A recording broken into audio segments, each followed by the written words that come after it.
Kwa majina ni Nabii Dan. Kwa majina ni Nabii Dan, mwana Nabii Yakobo, miongoni mwa nyota 12. Nini? Wewe una usaidizi gani kwa hii Jerusalem? Mimi ni malaika wake mwana kondoo ambaye anatekeleza kazi katika mji mtakatifu. What? Kulingana na kazi yake Baba Mungu, sisi tuko pambari kumenyana na kazi ya mfalme wa kisa pamoja naye mwana kondoo. Labda ni mwenda wapi? Nakutaka nikupiga kipigo cha mbwa mwitu. Okay. Habari?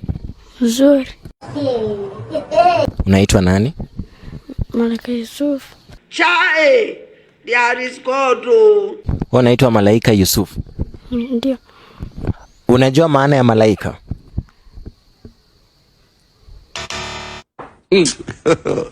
God have mercy upon us. Okay.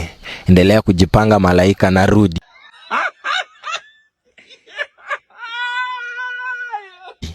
Asante. Wewe unaitwa nani?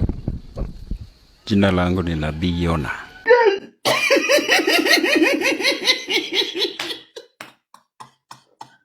Nabii Yona.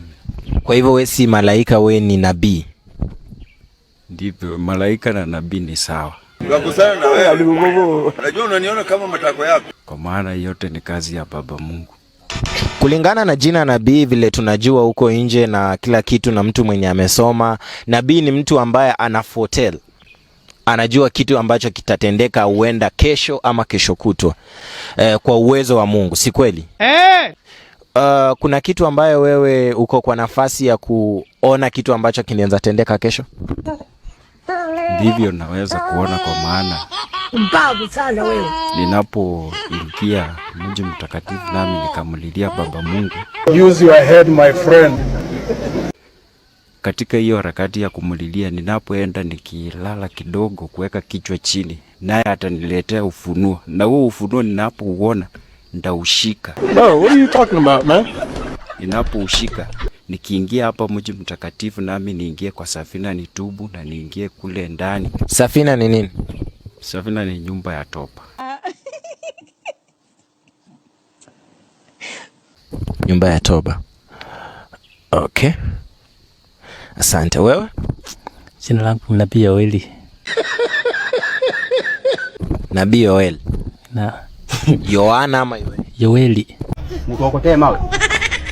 Taandika hapa. Yoeli. Okay. Umekuwa msaada upi kwa hii Jerusalem? Sasa ni kufanya tu kazi ya Baba Mungu.